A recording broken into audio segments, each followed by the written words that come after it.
Hello, second graders. Today we are going to be creative and we are going to create our own bar graph.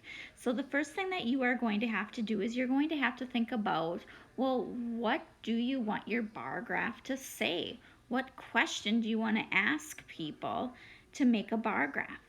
So here are just some examples of some questions that I thought of that maybe you could choose, or you can come up with your own too. But I have, what is your favorite food? What is your favorite sport? What kind of ice cream is your favorite? And what is your favorite TV show? So what I did is I picked what is your favorite food. So then on my next slide here,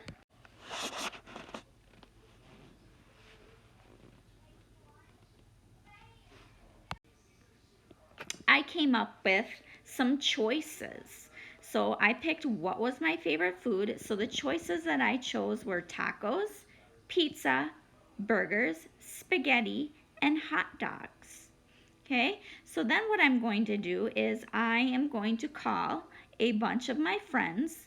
I called my mom, my dad, my sister. I even asked my husband and my two kids what their favorite food was.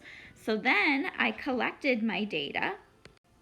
After I called all those people, I collected my data and I found out that 4 people liked tacos best, 2 people liked burgers best, 1 person liked hot dogs, 7 people liked pizza, and 1 person liked spaghetti. So then I'm going to use this data and I'm going to turn it into a bar graph, which is my next slide.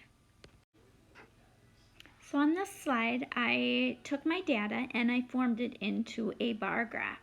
So as you can see on here, I put my numbers on the side and I put my choices on the bottom. Okay, after I did that, then I filled in my bar graph. I knew that 2 people like tacos, so I drew the bar graph for 2. I know 2 people liked burgers, so I filled in my bar graph for 2. 1 liked spaghetti, 7 liked pizza, and 1 person liked hot dogs. So what I would like you to do when you do create your bar graph is please use markers or crayons, make it colorful, make it pretty, and then when you are done, you are going to go ahead, take a picture of your bar graph with your iPad and then send it to me.